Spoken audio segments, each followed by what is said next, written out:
Tiffany here of Tiffany Gordon Cosplay, and on today's video we're going to be going over how to fix cracks and seams in your EVA foam using foam clay. And to do this process, this will need to be the absolute last step before you prime your EVA foam piece. So this means all sanding, all bending, and heat treating your EVA foam piece should all be done prior to doing this process. And the materials that you'll need to do this is, of course, foam clay, and then you will also need a paintbrush and some water. And to do this process, you will need to work in smaller sections at a time, no more than 6 inches of area, and you will need to apply with a paintbrush and water onto the surface of your EVA foam that you want to fix. This will act as a gluing agent for attaching your foam clay to the EVA foam part. Next, take very small strips of your foam clay and coil it up, and then slowly put it where you want to fix your cracks and seams on your EVA foam piece. You will want to use as little as possible for this, so that way you have less cleanup.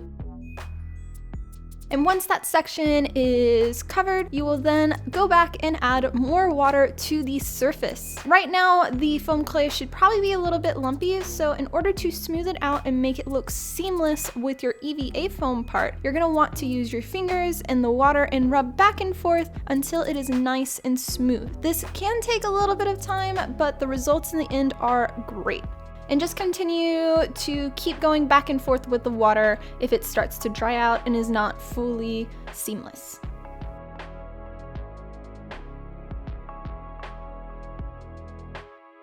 And once you're done, it should look something like this. Now don't worry, it might look a little messy right now, but in the end, you're going to be priming it with most likely plasti dip and painting over it, so the discoloration in the end you won't see. You will also need to wait a full 24 hours before priming your piece or doing any type of painting onto the surface. Even if the surface looks like it's dry, that is just the top part, and underneath needs that full 24 hours to dry. And it should look like this.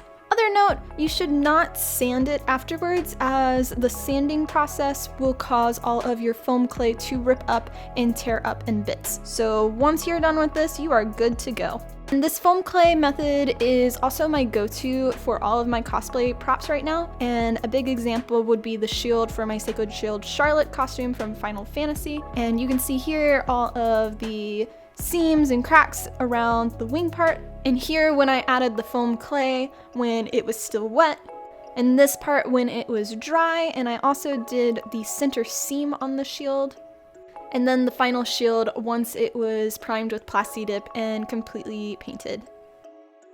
Thank you guys so much for watching this video on how to fix cracks and seams for EVA foam using foam clay.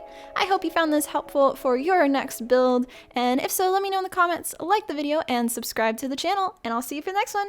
Bye guys!